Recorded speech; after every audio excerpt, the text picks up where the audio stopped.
Hello, Bacho. So let's read this question first. The question is, in a parallelogram ABCD, the sides AB and AD are represented by the vectors 2i minus 4j plus 5k and I minus 2j minus 3k respectively. Find the unit vector parallel to its diagonal AC vector. Okay तो सबसे पहले देखिए हमारे पास ये हमारा parallelogram है ABCD. हमें क्या दिया हुआ है? हमें दिया हुआ है AB वेक्टर, साइड AB जो पैरेललोग्राम के AB vector and AD vector दिया पे. हमें निकालना है unit vector along the diagonal AC vector. Okay so सबसे पहले देखिए हमारे पास सीधा से सीधा आपका देखिए यहाँ पे AC vector is equal to AB vector plus AD vector हो जाएगा. यस ये कैसे होगा? Parallelogram law of vector addition. ठीक है, अगर आपको ट्रायंगल लॉ यूज़ करना है, triangle law of vector addition, तो सबसे पहले आपको क्या करना पड़ेगा? AB vector is equal to आ जाएगा तुम्हारा AC वेक्टर निकालना है क्योंकि हमें, तो AC vector is equal to आ जाएगा आपका AC vector is equal to AB vector plus BC vector. ये किससे है? Triangle law of vector addition, उससे आ जाएगा हमारे पास.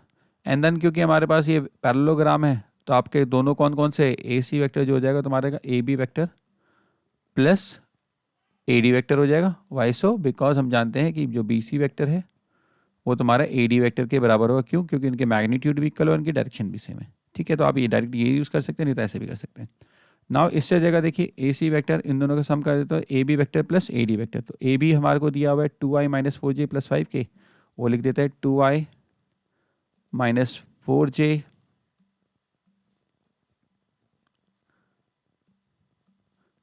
Minus 4j plus 5k plus AD vector I minus 2j minus 3k, तो that is equal to 2i, तो ये जगह 3i माइनस 4j माइनस, तो ये जगह माइनस 6j, 5 माइनस 3 तो प्लस 2k. ये जगह तुम्हारा AC वेक्टर. ठीक है, AC वेक्टर आ गया हमारे पास. अब यूनिट वेक्टर निकाले तो unit vector along AC vector तो जाएगा तुम्हारा AC vector divided by magnitude of AC. सो यहाँ पे आप करेंगे तो AC वेक्टर तो दिया ही हुआ है हमारे पास, मैग्नीट्यूड ऑफ AC निकाल लेते हैं. AC वेक्टर का मैग्नीट्यूड जो हो जाएगा तुम्हारा जाएगा 3 square plus minus 6 square plus 2 square 9 plus 36 plus 4, तो जाएगा तुम्हारा 49 जो कि कितना जाएगा 7. रूट 49 7 हो जाता है, तो कितना जाएगा तुम्हारा 1/7 3i minus 6j plus 2k. So हमारा unit vector along the AC ये है. This is our final answer. बच्चों I hope you understood it well. Best of luck.